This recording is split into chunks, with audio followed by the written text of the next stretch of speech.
Então vamos lá, partindo aqui para as funções, eu vou apagar tudo que eu tenho aqui dentro do main, vou deixar só o get para poder manter ali, né, o que vai ser exibido, e na verdade eu vou até trabalhar depois aqui com o main. Vamos fazer uma função antes dela, para que ela seja chamada e executada dentro do main. Então void, por que void? Porque void, quando eu coloco void, é uma função que não vai me retornar nada, é uma função sem retorno. Existem dois tipos, funções de retorno e função void, que é a função sem retorno. Aqui eu entro com o nome da função. Vou colocar aqui exemplo func, de exemplo função, e vou abrir e fechar parênteses. Para que servem os parênteses? Isso aqui é para que eu possa passar parâmetros. Os parâmetros passados dentro de uma função são chamados de argumentos. Às vezes, por exemplo, eu tenho uma função que vai receber números inteiros, então eu tenho que colocar aqui o tipo dele, né, e o valor dele. Isso aqui é um argumento. Os argumentos são separados por vírgulas. Nós vamos trabalhar em cima de argumentos posteriormente aí. Aqui não é ponto e vírgula. Aqui, depois que você abre uma função, é chaves, né? Olha aqui no main a mesma coisa. Main também é uma função. Abre chaves e já fecha chaves aqui, ó, que é para não complicar e esquecer depois. Então eu costumo fazer dessa forma.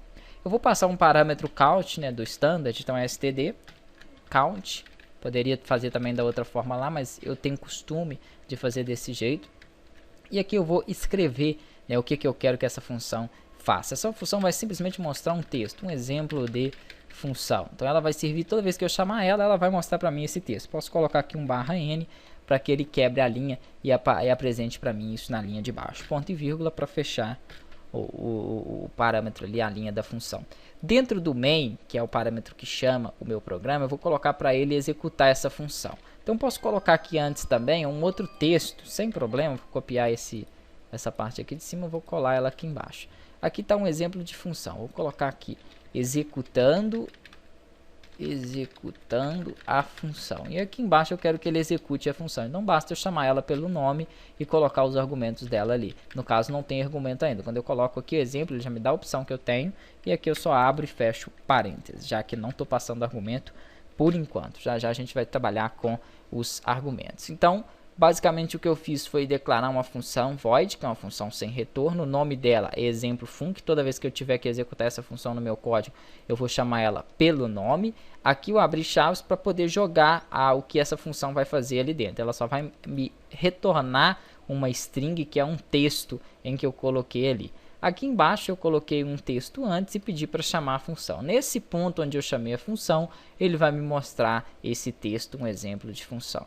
Vamos fazer o seguinte, então, mandar depurar para a gente poder visualizar aí o que vai ser executado para a gente aí no nosso código. Então ele compilou aqui, ó, e deu certinho, executando a função, ficou errado aqui, né, a digitação devido aos caracteres especiais, a gente vai trabalhar em cima disso aqui agora. E um exemplo de função abaixo, que é o texto da função. Então primeiro ele executou o executando a função, que é o texto que eu chamei dentro do main, que é a função que ele executa primeiro. Depois eu chamei o meu exemplo func, que é a função que contém a string aqui, o texto, um exemplo de função. Como que eu corrijo aquilo ali, né? Ficou desajustado os caracteres. Tem várias formas. Uma delas é eu colocar a posição do número do caractere dentro da string. Isso dá muito trabalho, tem que consultar o mapa de caracteres. É um pouco mais difícil de fazer. Depois a gente pode até ver um exemplo aí. Eu costumo usar o seguinte, eu troco o parâmetro count aqui, ó, pelo system. E utilizo aqui, né, uma mensagem que é o echo, que significa, né, exiba para mim, né, faça a leitura e exiba para mim esse conteúdo aqui. E entre aspas também por ser string.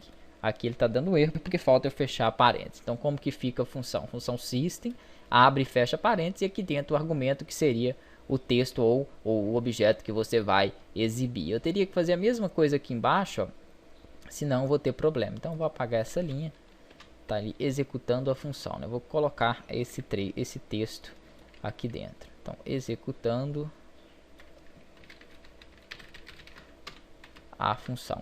Fazendo isso, ele pega um parâmetro do sistema. Se o seu Windows, né, que você estiver utilizando, tiver em português, ele já vai colocar para você de acordo com o sistema que você trabalha. Então, ele vai entender, né, interpretar ali todos os caracteres especiais e acentuação em que eu colocar. Ele deu um erro aqui, executando não é conhecido como um comando interno. Algum mole eu dei aqui, provavelmente, né? Executando a função system. Ah, claro. Faltou o echo aqui. Então ele achou que ele teria que executar esse esse texto executando a função e não receber ele como string. Vamos executar novamente para poder visualizar. Então ele vai compilar. Opa, agora sim, ó. Perfeito. Executando a função, um exemplo de função. Deu certinho ali, sem erro nenhum. Próxima aula, então, a gente dá sequência.